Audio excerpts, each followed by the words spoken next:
Pa dilem se marrëdhëniet gjithherë kanë qenë miqësore, unë kam studiu në Zagreb dhe di atë mentalitetin e tyre, por në politik nuk ka shumë emocione, pra në interesat politike ka vetëm interesat caktuar. Dhe fundja vetë Tuxmani shumë luftarëve të cilët ka luftu për çlirimin e Kroacisë nuk u ka siguru shtetësi, pra. Por tash duket se përputhen pra interesat.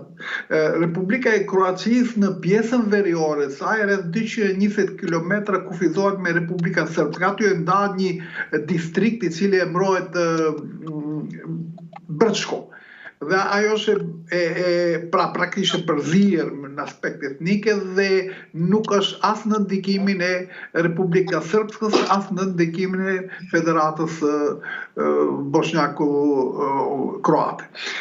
Kurse në pjesën e Bregdetit, prej Naum, pra ajo pjesa që I takon Bosnën dhe Hercegovinës. Aty kemi një ure të kinezëve ka ndërtu një ure lartë, pra 2 km e 200 metra, që lidh ujdesën Pelishec, që ta lidh territorin të hik pra kufinit Bosnës dhe Hercegovinës. Prej aty, pra, deri në Dubrovnik, kemi një rryp të ngushtë, pra një brez të ngushtë të territorit kroat, I cili kufizohet pjesë dërmuese me Republika Srpskën. Aty, pra, ai shumë shpejt I lëndruat është ajo pjesë duke përfshirë edhe Dubrovniku. Pra, duke nisur nga ajo që thamë më parë, se siguria ndërkombëtare me të vërtetë është një pikë pyetje shumë madhe, spaku momentalisht. Kroacia duhet gjenë partner aleat. Këtë moment aleat natyror më të mirë janë pra pjesa shqiptare, Shqipëria dhe Kosova.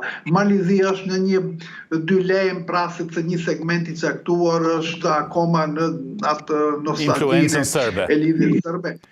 Po, me siguri që ajo me drejt ju potencuat, Bullgaria një faktor shumë I rëndësishëm, eventualisht Rumania, por kësha thënë Bullgaria ndoshta edhe muajve të ardhshëm do të tregon interes të jetë pjesë e këtij segmenti dhe ajo do të jetë mirë. Por çka kemi një problem shumë endikep. Ajo problemi që pak më para më duket u potencu I Maqedonisë së Veriut.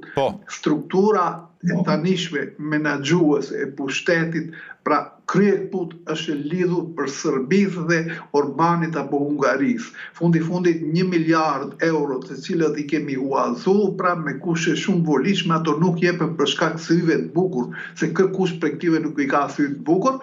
Pra, ato janë për interesat caktuara dhe këtu faktori politik shqiptar definitivisht duhet ta lexojmë me kohë që të mos vonohet. Dhe unë pres me shkrime dhe me shumë biseda që kjo çështje të aktualizohet. A është kjo, profesor Bilali, një lloj, nëse mund të përdor një fjalë popullore, karshillëk, që bota slave duket sikur po përplaset me këtë pjesën e Adriatikut?